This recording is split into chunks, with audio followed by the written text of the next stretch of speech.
제가 주로 류마티스 관절염과 퇴행성 관절염에 대해서 좀 말씀드리기로 했고요. 정확한 표현은 사실 골관절염이라고 합니다. 근데 일반적으로 예전의 용어인 퇴행성 관절염이 이제 많이 알고 계시기 때문에 제가 퇴행성 관절염이라고 표현을 했고, 이것은 류마티스 관절염보다 훨씬 많습니다. 전 인구의 한 10에서 15%. 그러니까 류마티스 관절염이 1%라 그랬으니까 한 10배 이상 많죠. 그래서 특히 75세 이상의 그 노인분들은 엑스레이를 찍어보면 한 80%가 엑스레이 상에서 퇴행성 관절염 소견을 갖고 있고, 특히 우리나라도 이제 출산율이 떨어지고 이런 인구가 점점 고령화됨에 따라서 이런 퇴행성 관절염의 이런 유병률이 굉장히 점점점 높아지고 있고, 이 퇴행성 관절염은 이것도 역시 류마티스와 마찬가지로 여성분들에게 많이 생깁니다. 이런 것들은 여러 가지 이유가 있겠지만 임신이라든지 출산, 또 폐경, 또는 이제 이런 여성분들의 이제 쪼그려 일하는 경우가 많기 때문에 그런 자세나 이제 그런 것과도 많이 이제 관련이 있을 것으로 보이고요. 그래서 이제 퇴행성 관절염은 류마티스와는 다르게 어떤 국소적인 그런 관절염이죠. 기계적인 마모에 의해서 오는 그런 관절염인데, 그렇기 때문에 주로 체중 하중을 많이 받는 큰 관절들에 많이 온다고 그랬죠. 그래서 무릎이라든지 엉덩이, 허리, 그 다음에 손은 우리가 제일 많이 움직이고 힘을 많이 주는 관절이기 때문에 손, 끝마디에 많이 오죠. 우리 손에 갖고 뭘 힘을 꽉 주면 주로 끝마디에 힘이 많이 들어가죠. 그렇기 때문에 끝마디에 무리가 많이 옵니다. 그래서 그럼 증상이 어떤 증상이 오느냐? 이런 기계적인 마모로 오는 거기 때문에 우리가 가만히 있을 때보다는 어떤 체중 부하를 줄 때 우리가 통증을 많이 옵니다. 그래서 무릎의 퇴행성 관절염의 경우, 특히 제일 특징적인 경우 내릴 때, 이럴 때 계단을 오르내릴 때는 우리가 평지보다도 훨씬 많은 체중 부담을 주기 때문에 이런 통증을 많이 주고, 심한 경우는 걸을 때도 많이 이제 통증을 일으키는 경우도 있겠죠. 그 다음에 우리가 체중이 실리는 것이 바깥쪽보다는 안쪽에, 무릎 안쪽에 체중이 많이 실리기 때문에 안쪽이 관절이 닳고 통증도 되게 무릎 안쪽에 통증을 호소하는 경우가 많습니다. 그래서 나는 가만히 있을 때는 별로 안 아프고 이 계단 다닐 때 무릎 안쪽이 아프다, 이런 경우에는 퇴행성 관절염일 가능성이 아주 많습니다. 그다음에 여러 가지 이유로 걸을 때 갑자기 무릎에 힘이 풀리고 그런 것도 올 수가 있고요.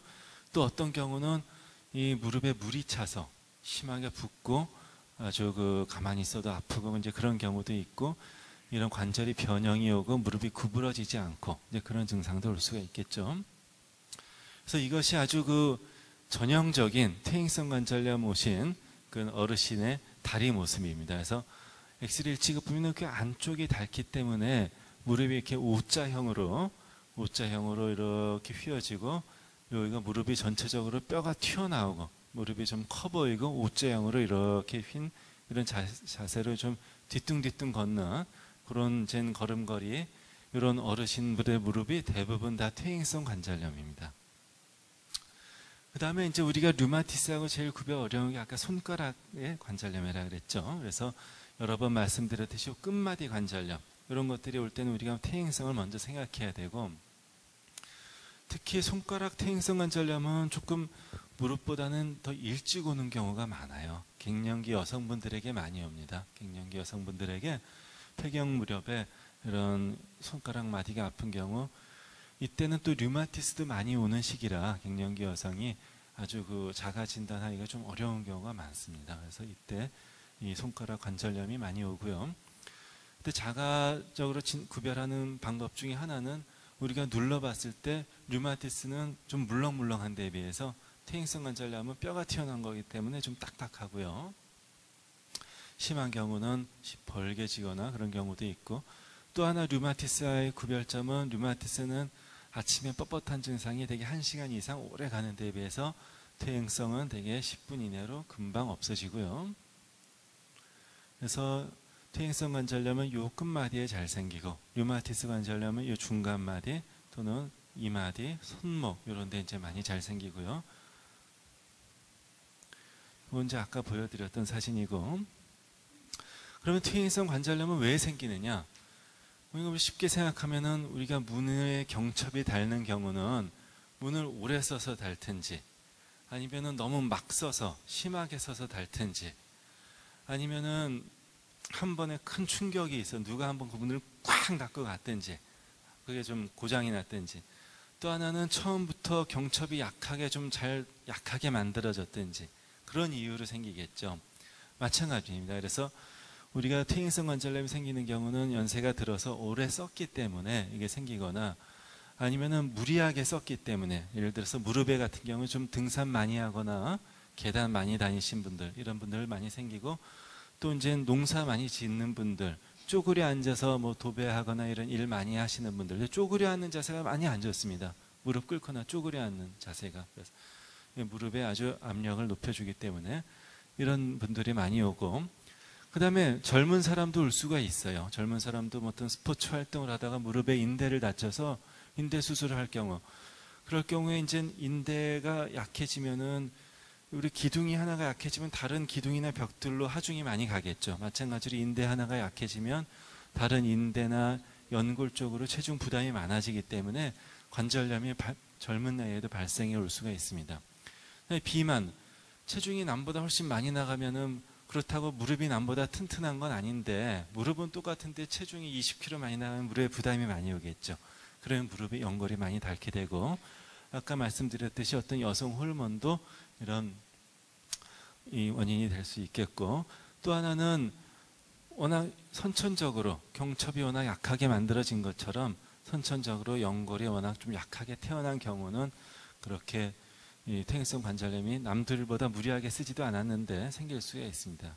우리가 얼굴에 주름살도 다 똑같이 살았는데도 어떤 사람은 덜 생기고 어떤 사람은 많이 생기죠. 마찬가지로 연골도 똑같이 살았어도 좀 남보다 더 생기는 경우가 있고, 특히 이런 경우는 특징이 모친, 어머님이 이 퇴행성 관절염이 있는 경우가 많습니다. 그런 경우에는 나는 좀 가능성이 많겠다. 그래서 좀 조심을 더 해야 되겠고요. 그러면 퇴행성 관절염이 생기면 왜 아픈가? 우리가 흔히 연골이 닳으면 뼈끼리 마찰이 돼서 아프다고 생각을 하죠. 사실은 연골에는 신경이 없습니다. 우리가 통증을 느끼려면 모든 통증은 신경을 통해서 느끼죠. 연골에는 신경이 없기 때문에 사실은 연골이 닳았지만 그것 때문에 아픈 건 아닙니다. 그래서 그럼 왜 아프냐? 그럼 여러 가지 그 주변 조직 때문에 이제 통증이 옵니다. 그래서 대표적인 것이 연골 싹은에 활막에 염증이 생기고, 또 인대가 늘어나고 약해지고, 근육이 문제가 생기고, 신경이 문제가 생기고, 뭐 이런 여러 가지 복합 원인으로 우리가 통증이 일어나기 때문에, 우리가 연골이 닳았다고 해서 그러면 연골을 꼭 갈아치는 수술을 하지 않더라도 좋아지는 이유는 이런 활막의 통증의 원인은 다른 데 있기 때문이에요. 활막의 염증을 가라앉혀주고, 인대를 강화시켜주고, 근육이나 신경을 정상화시켜주고, 이런 치료를 함으로써 우리가 이 퇴행성 관절염을 치료할 수 있겠고요. 그래서 이제 퇴행성 관절염 치료 중에 제일 좋은 것은 수술도 않고 약도 않고 치료가 될 수 있다면 그게 제일 좋겠죠. 비약물적 치료가 가장 먼저 우선 돼야 되겠고, 그 다음에 이제 아주 최소한의 약으로 치료가 되면 그게 제일 좋겠고, 그 다음에 정 안 된 경우 우리가 또 인공관절 수술이라든지 이런 수술적 방법을 취해야 되겠고요. 그래서 비약물적 치료로 이제 여러 가지가 있겠지만 그 중요한 거 하나는 체중 감량입니다. 사실 쉬운 얘기는 아니죠. 근데 왜냐하면 무릎이 안 좋은데 운동하기도 힘든데 체중을 빼기는 또 쉽지 않죠. 하지만은 자전거라든지 수영 그런 운동을 하고 식이요법해서 체중을 빼주는 게 분명히 도움을 되고, 근데 운동을 할 경우에는 우리가 이제 크게 두 가지 운동을 하는데, 하나는 우리가 일상적으로 하는 이런 유산소 운동들, 평지 걷기, 자전거, 수중 운동, 물속에서 걷기, 수영 뭐 다 좋고요. 피해야 될 것은 뭐 등산이라든지 계단, 쪼그려 앉기, 뭐 그런 거, 줄 넘기. 어떤 분들은 이 쪼그려 앉았다 일어났다 하는 게 무릎에 좋다고 생각해서 일부러 그걸 막 더 하는 분들이 있는데, 사실 그거는 무릎에 이렇게 좋지는 않습니다. 그게 왜 좋다고 알려져 있냐면은 이 대퇴사두근이라 해서 허벅지 근육을 하고 이제 뒤쪽 근육을 강화시킨다고 하는데, 그런 목적으로 운동을 할 때는 우리 무릎을 약간 한 15도 정도만 약간만 구부려졌다, 특히 관절염이 있는 분들은 조금씩만 구부려졌다 폈다 하는 운동을 하든지, 아니면은 체중 부담을 주지 않고 앉아서 이렇게 무릎을 구부렸다 폈다, 이걸 조금 더 운동 강도를 높이고 싶으면 헬스클럽 같은 데 가면은 이렇게 부하를 주고 이렇게 할 수가 있죠. 체중 부담을 주지 않고 그렇게 하는 것이 좋지, 직접 체중으로 이렇게 운동을 하는 것은 무릎에 무리가 많이 오고요. 그래서 우리가 쉽게 할 수 있는 운동은 이런 것들과 함께 의자에 앉아서 허벅지를 한 10초, 20초간 들어 올렸다 쉬었다, 이런 운동을 함으로써 근육을 강화해주면 우리가 연골이 하는 체중 부담을 근육과 인대 이런 것들이 나눠서 하기 때문에 상당히 연골에 많이 도움이 됩니다. 그 다음에 이제 아주 심한 분들은 뭐 지팡이 짚고 다니시는 분들도 있는데, 요즘 보조기도 있고, 우리가 이제 지팡이를 짚을 때 분들도 많아요. 지팡이 짚을 때 우리가 만약에 오른쪽 무릎이 많이 아프다고 하면 지팡이를 오른손으로 짚어서는 안 됩니다. 왼손으로 짚어야 되고, 이 오른쪽 무릎이 아플 때 왼손으로 지팡이를 짚고, 오른쪽 다리가 나갈 때 이 지팡이가 같이 나가야 됩니다. 그것이 우리가 이제 무릎에 도움을 되는 거고, 오른손으로 짚어가지고 이렇게 따로따로 하는 거는 사실은 그렇게 뭐 걷는데 약간의 도움은 되겠지만 무릎에 큰 도움은 안 되는 거고요. 그래서 지팡이 짚을 때 우리가 또 중요한 것은 이 팔꿈치를 한 20도 정도로 구부려지는 이 정도가 이제 적당한 이 지팡이의 길이고, 우리가 또 이제 무릎 관절염이 심하거나 수술을 받거나 했을 때 이런 목발을 짚는 경우가 있죠. 목발을 짚을 때 주의할 것은 목발을 이렇게 겨드랑이에 끼고 체중을 이렇게 눌러서 이렇게 쥐면은 잘못하면 마비가 오고 신경이 눌려서 큰일 나는 경우가 있습니다. 그래서 목발은 겨드랑이에서 이렇게 눌러주는 게 아니고 겨드랑이에서는 떨어지고 팔 힘으로 가볍게 이렇게 짚어줘야 됩니다. 그 다음에 이제 생활 습관 조정이라는 것은 우리가 특별히 이제 무릎의 경우에는 아까 말씀드렸듯이 쪼그려 앉거나 무릎 꿇거나 이런 것들은 안 좋고요. 계단은 되도록 피하고, 왜냐면 집이 3층이고 그런 경우에는 엘리베이터 없으면 어쩔 수는 없죠. 이제 그럴 때는 계단을 어쩔 수 없이 다니는데, 그럴 때 이제 막 너무 용감하게 다니시면 안 되고 옆에 난간을 잡고 한 칸 한 칸 이렇게 이제 특히 내려올 때 한 칸 한 칸 조심스럽게 이렇게 하셔야 되겠고요. 그다음에 운동은 아까 말씀드린 그런 식의 운동을 하시면 되겠고, 또 오랫동안 서서 일하시는 분들 뭐 무릎에 많이 무리가 되는데 그렇다고 일을 안 할 수는 없죠. 그렇기 때문에 우리가 똑같이 서서 일을 하더라도 1시간, 2시간을 계속 서서 일하는 것과 30분 서서 일하고 뭐 1분이라도 쉬어주면 훨씬 무릎에 무리가 더 갑니다. 무릎도 휴식이 필요하기 때문에, 그래서 뭐 잠깐씩이라도 이렇게 쉬게 해주는 게 좋겠고, 그 다음에 이제 허리에 이제 관절염이 있는 경우는 대부분 허리는 걷거나 그런 것보다는 어떤 무거운 것을 들거나 할 때 이제 또 하중이 많이 갑니다. 그래서 무거운 물건을 들지 않는 것이 좋겠고, 정 들어야 될 때는 허리를 핀 상태로 좀 낮은 정도까지만 이제 들어 올리는 것이 좋겠고, 특히 이제 너무 오래 서 있고요.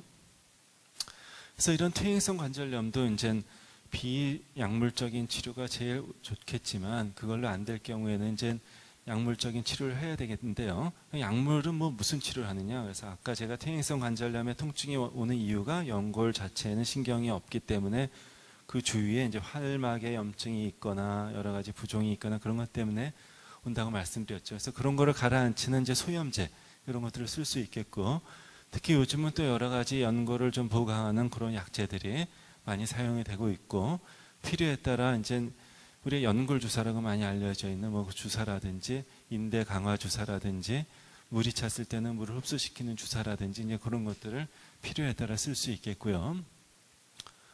또 이제 정 안 되는 경우에, 아주 말기인 경우에는 우리가 이런 인공관절 수술을 해야 되겠죠. 또 요즘에는 이런 이제 비수술적인 아주 좋은 치료법들이 많이 또 개발이 되고 있는데, 우리 이제 얘기가 많이 되고 있는 이제 줄기세포 치료라는 게 이제 또 요즘 아마 곧 이제 상용화가 될 것 같습니다. 그래서 아주 심한 인공관절을 해야 될 정도가 아닌 이제 연골 손상이 심한 환자들에서 우리가 줄기세포를 관절 속에 투입해서 연골로 자라나게 하는 그런 것들이 이제 수년 내에 이제 개발이 될 것 같고, 현재도 이제 PRP라 그래가지고 우리가 이제 몸속에 혈소판이라는 것이 있는데 우리 피 속에 있습니다. 이제 혈소판에는 우리 여러 가지 이 조직을 성장시키는, 재생시키는 성장인자라는 것이 많이 있기 때문에 우리 몸에서 자기 피를 뽑아서 그 중에 성장인자가 많은 부위를 출연해서 그것을 자기 관절 속에 이렇게 주사해서 어떤 이제 조직의 재생을 이제 유발시키는 이제 그런 주사 치료법들도 요즘 사용되고 있고, 특히 이제 스캐너 치료라고 해서 이거는 이제 주사도 아니고 약물을 쓰지 않으면서도 어떤 특수한 전기 자극을 이용해서 우리 몸의 신경에서 신경 펩타이드라고 이제 여러 자가 치유를 일으키는 물질을 이제 분비하게 합니다. 그래서 이제 관절 주위 조직들이 치유되게 하는 이제 많이 쓰고 있는 비수술적인 비약물적인 이제 치료입니다.